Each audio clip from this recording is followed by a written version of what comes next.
भारत के पर्यावरण को लेकर एक बड़ा दिलचस्प विरोधाभास है। देखिए, एक तरफ तो हमारे पास दुनिया के कुछ सबसे बड़े और महत्वाकांक्षी लक्ष्य हैं और दूसरी तरफ उन लक्ष्यों को जमीन पर उतारने की एक बहुत ही मुश्किल सच्चाई। तो चलिए आज इसी कहानी में थोड़ा गहरा उतरते हैं और देखते हैं कि कैसे बड़े बड़े सरकारी आदेशों की दुनिया से निकलकर जमीनी स्तर पर हो रहा एक इनोवेशन एक नया रास्ता दिखा रहा। इस पूरी कहानी को समझने के लिए सबसे पहले ये एक आंकड़ा समझना बहुत जरूरी है। दुनिया की लगभग 18% आबादी भारत में रहती है, लेकिन हमारे पास दुनिया का सिर्फ 4% ताज़ा पानी है। सोचिए जरा, ये एक अकेला आंकड़ा ही पूरी तस्वीर साफ कर देता है कि भारत के लिए पानी को बचाना और उसका सही से मैनेजमेंट करना कितना ज्यादा जरूरी है, मतलब नॉन नेगोशिएबल है। तो कहानी का पहला हिस्सा शुरू होता है भारत की इसी बड़ी सोच और ऊंचे लक्ष्यों से।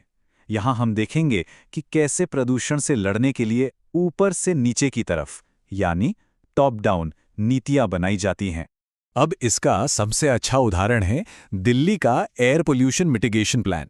इसमें 5,000 इलेक्ट्रिक बसें लाना, 18,000 चार्जिंग स्टेशन लगाना और पुरानी गाड़ियों को शहर में घुसने से रोकने जैसे बहुत बड़े बड़े कदम शामिल हैं। इरादा बिल्कुल साफ है, एक कॉम्प्रिहेंसिव प्लान के जरिए हवा को साफ करना। लक्ष्य बहुत बड़ा है, इसमें कोई शक नहीं। और ये जो बड़ी सोच है ना, ये सिर्फ हवा साफ करने तक ही नहीं रुकी है।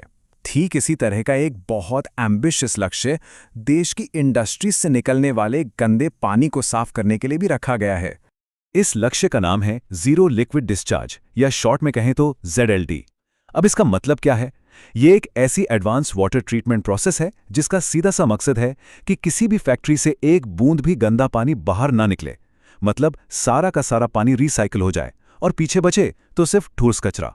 कागज पर तो ये एक बिल्कुल परफेक्ट समाधान लगता है ना, लेकिन जैसा कि अक्सर होता है, कागज पर बने प्लान और जमीन की हकीकत के बीच एक बहुत बड़ी खाई होती है। तो चलिए अब कहानी के दूसरे हिस्से में चलते हैं और देखते हैं कि असल में पर्दे के पीछे क्या चल रहा है। और यहीं पर सबसे बड़ा और जरूरी सवाल उठता है, क्या ये समाधान सच में वो नतीजा दे पा रहे हैं जिसका वादा किया गया था? जब जमीन पर काम कर रहे प्लांट ऑपरेटर से बात की गई तो एक चौंकाने वाली सच्चाई सामने आई। इन ZLD सिस्टम्स में 30 से 50% तक गंदा पानी असल में कभी रिसाइकिल हो ही नहीं पाता। ये कोई छोटा मोटा गैप नहीं है, ये एक बहुत बड़ा गैप है।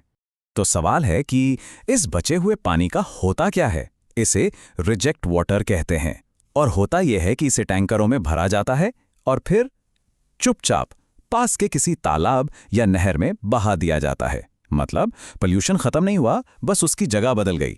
एक इंडस्ट्रियल प्लांट ऑपरेटर जिन्हें 10 साल से ज्यादा का तजुर्बा है, उन्होंने इसे बहुत साफ शब्दों में समझाया।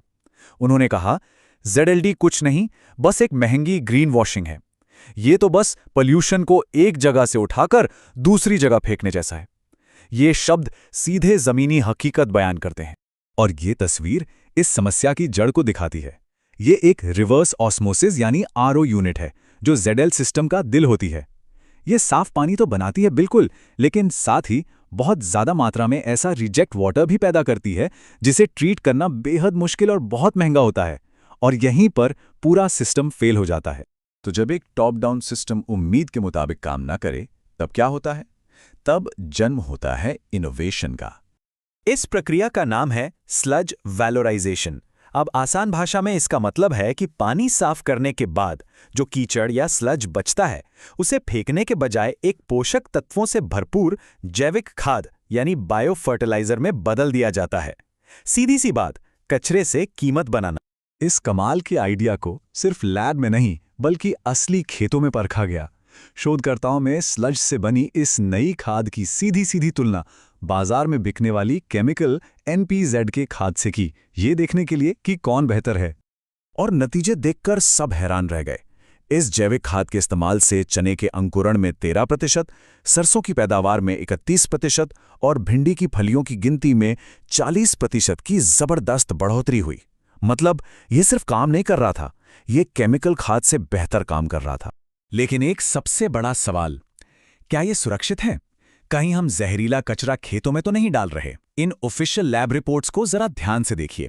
ये कंफर्म करती हैं कि स्लज में लेड और कैडमियम जैसी भारी धातुओं का स्तर FAO और WHO जैसे वैश्विक स्वास्थ्य संगठनों के तय सुरक्षा मानकों से काफी नीचे है। तो ये सिर्फ एक दावा नहीं, बल्कि वैज्ञानिक सबूत है कि ये खाद खेती के लिए पूरी तरह सुरक्षित है। तो ये जो स्लज वैलोराइजेशन है ना, ये सिर्फ एक छोटा मोटा जुगाड़ नहीं है, ये एक पूरी तरह से नए, टिकाऊ और सर्कुलर मॉडल की नींव रखता है। चलिए देखते हैं कि ये नया रास्ता दिखता कैसा है। तो ये है वो नया सर्कुलर मॉडल। पहला कदम, इंडस्ट्री ने पानी ट्रीट किया। दूसरा, उससे जो स्लज निकला उसे इकट्ठा करके कंपोस्ट किया गया। तीसरा, इस स्लज से एक सुरक्षित और असरदार जैविक खाद बनाई गई। और चौथा, जो कि सबसे जरूरी कदम है, ये खाद वापस खेतों में गई, जिससे केमिकल का इस्तेमाल कम हुआ और इंडस्ट्री और खेती के बीच एक सर्कल पूरा हो गया। कुछ भी बर्बाद नहीं हुआ। ये चार्ट दिखाता है कि इस बदलाव का असर कितना बड़ा हो सकता है। अगर सिर्फ 20% कचरे को भी इस तरह कीमती चीज में बदल दिया जाए, तो ये ना सिर्फ फेंके जाने वाले प्रदूषण को कम करता है, बल्कि किसानों के लिए एक सस्ता और असरदार विकल्प भी तैयार करता है। ये तो बिल्कुल एक तीर से दो निशाने लगाने जैसा है। और ये सब हमें आखिरी और सबसे अहम सवाल पर लाकर छोड़ता है, हमारी नीतियां सिर्फ सख्त नियम लागू करवाने से आगे बढ़कर जमीनी स्तर पर हो रहे ऐसे असली सर्कुलर इनोवेशन को कैसे बढ़ावा दे सकती हैं?